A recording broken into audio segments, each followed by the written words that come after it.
Good day to you one and all. It is I, Justin Hawkins, and this is Justin Hawkins Rides Again. Regard another set of unfamiliar surroundings. I'm here at my parents' house in Lowestoft. It's lovely. Today I'm talking about Lorna Shore, and this is something that was recommended to me by one of you guys, so thanks for that. I haven't looked at it yet, but we'll get into that after I've done my theme tune. Can't say fairer than that, can I? Justin Hawkins Rides Again.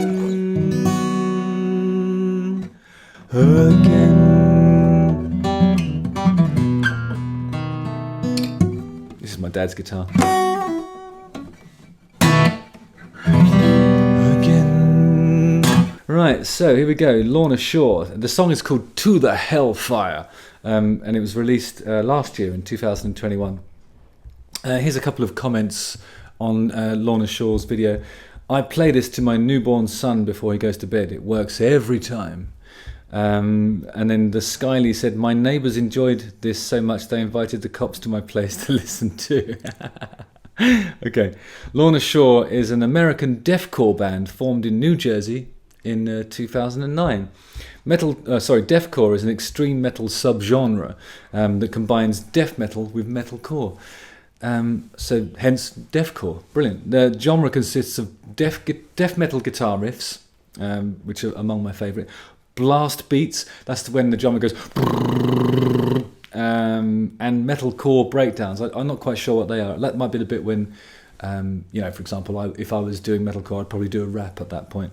The band is most known for their 2021 single, To the Hellfire, and that's the one that we're going to look at today. Lorna Shore, and I assumed that Lorna Shore was an individual. I thought that was going to be like a solo artist. But anyway, Lorna Shore's musical style has been mainly described as deathcore, blackened death metal, which I suppose is just a bit charred around the edges. Blackened deathcore, yeah, that's what I would have described it as well. And symphonic metal. I've heard symphonic metal before. I don't quite know what it means, but let's find out together, shall we? That'd be a laugh, wouldn't it? Here we go then. This is Lorna Shore, To the Hellfire, official video.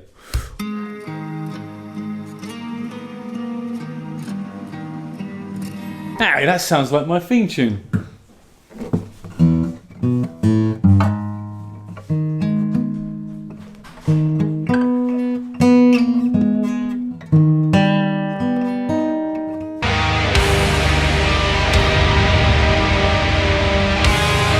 I don't know if I've ever heard that much reverb on a drum set. It goes...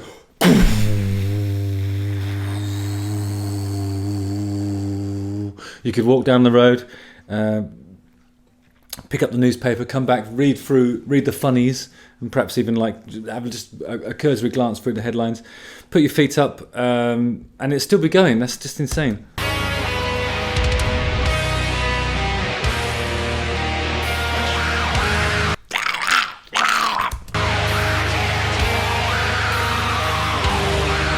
But it is essentially this. Or this.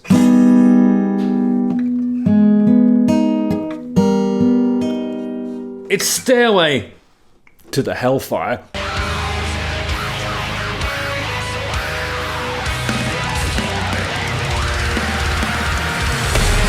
I'm really pleased to see a drummer that does that on this kind of music. You need the virtuosos, especially in the rhythm section. This stuff is designed to take your face off, but essentially the guitar player's just doing this. He's doing it a lot better than I just did it. Oh no, it's not.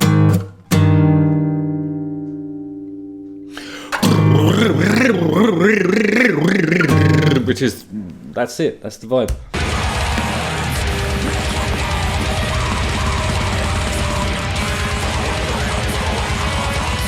Fucking hell, this is intense.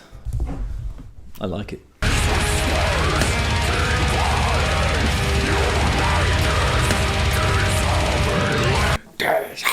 I mean, I love all the gesticulation. This guy really means it. It's got a lovely head of hair, and he's just full of venom, actually. I'd say venom. It's powerful stuff. I've no idea what he's saying at this point. I used to like it when Sixth had their, the lyrics displayed on the screen. I should probably watch the lyric video so I can see what he's on about.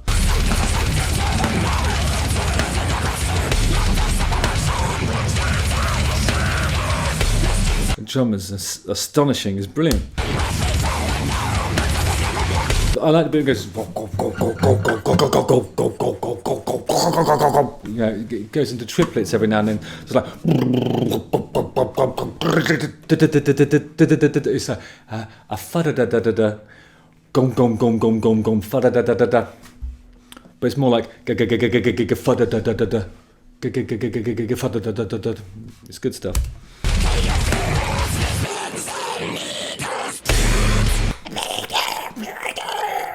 I always wonder how demanding that is of a vocalist. You know, it's kind of feels like it's. I mean, if it's his main voice, you'd expect his vocal cords to be rasping together and creating all kinds of problems like polyps and stuff like that. But it doesn't seem like at this point in the song, I'm about a minute and a half in, he hasn't really sung anything that I would describe as, you know, being harmonically sympathetic to the rest of the track or anything. He's really just emoting. So maybe it doesn't matter how challenging it is, but I can imagine it would hurt after a while. Or maybe there's a lot of sort of phlegm and stuff in there that he's just singing through. It creates a protective layer around the vocal cords themselves, so that, you know, they're never actually rasping together. They're rasping with some, I don't know, stuff, some mucky stuff in there.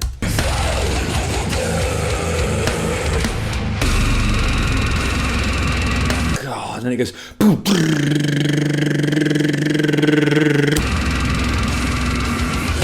Yeah, that is what it does.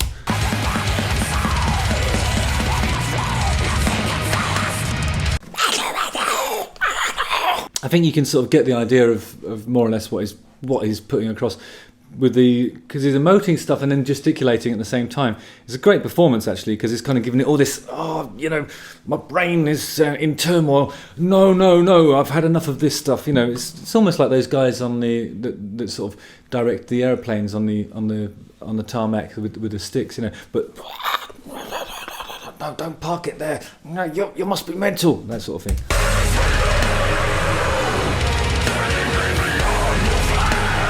Love that chorus, because I think he does sort of lean on something that's a more bodied approach, you know, like a full-bodied approach to the roar. That's so powerful. You know, I love stuff like this. I actually love it. It's like, I mean, I think it takes a different kind of anatomy for a vocalist to be able to pull this stuff off. I mean, I'd never be able to do it. If I could do it, I think I'd probably be able to do it once. I would never be able to sort of go on tour and do this. I'd be crying. This is, he must have vocal cords made of tungsten, or that's the hardest metal I could think of at the time. Diamonds. He's got, no, probably not. But yeah.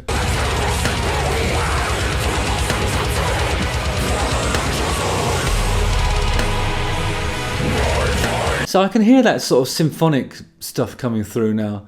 This is like, there's some stuff in the back. There's what sounds like a string arrangement, probably played on a synthesizer, I reckon. But it's getting more melodic in the backdrop to it. But it is still all about the drums, I think. That's what the blast beat. This is what I was excited about, really. For me, like old school thrash used to have a, and it was just the fastest thing I'd ever heard until this point, and now I've heard this. It goes,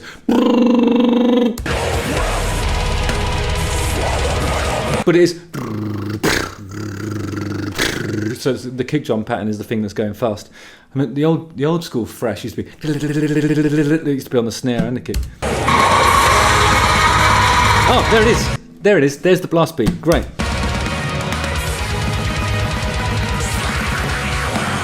For me, when you watch thrash live, that's the bit you look forward to. It's just really exciting.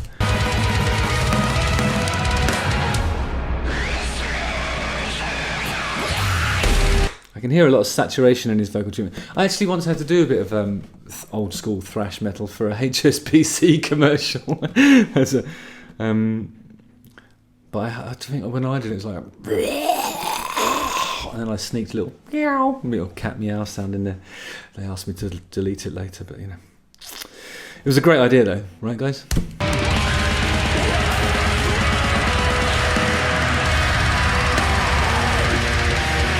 Actually, I think it might just be like a really carefully treated.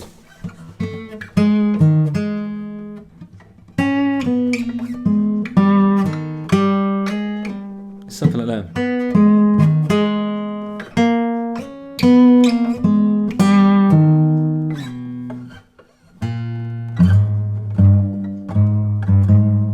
So the melody is sort of walking around these notes here and this.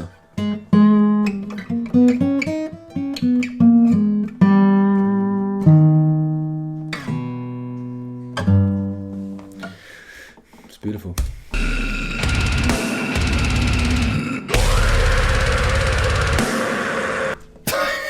Check that out. Oh, that snare drum is the biggest thing I've ever heard.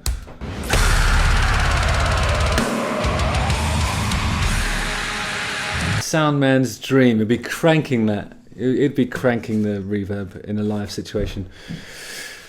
Whew.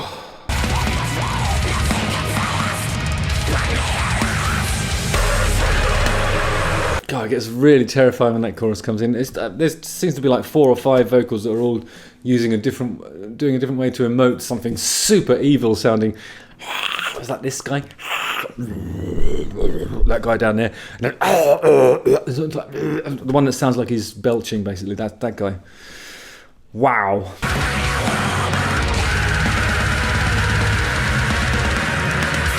I love that higher register. Just going right up there. Can't do it. I wouldn't do it to you or me, you know.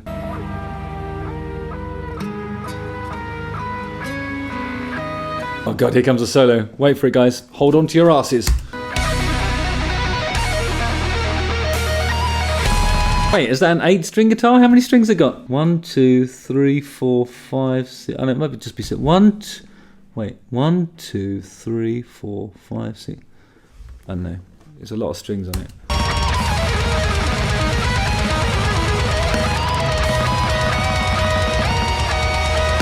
When these kind of solos always sound like they're on the bass pickup, don't they? Or if it was a Les Paul, it'd be on the bass pickup, or the rhythm pickup rather, which is the one here next to the neck. It sort of has a sort of round, I don't know. It's kind of, I think it's like the pickup choice that Slash would make if he was doing a solo.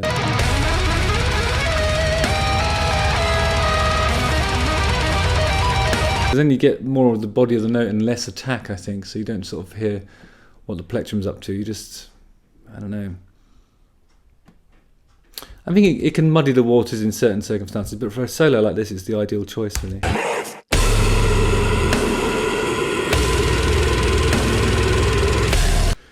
I expect Will of Ramos came into band practice and said, "Listen, guys, I've got an idea for a song." Listen, I'll just be like, "Yeah, that's the song. Let's do that." Did he say what I think he just said? That's not going to get on the radio, is it? Or in Walmart, but it's gone straight into my heart.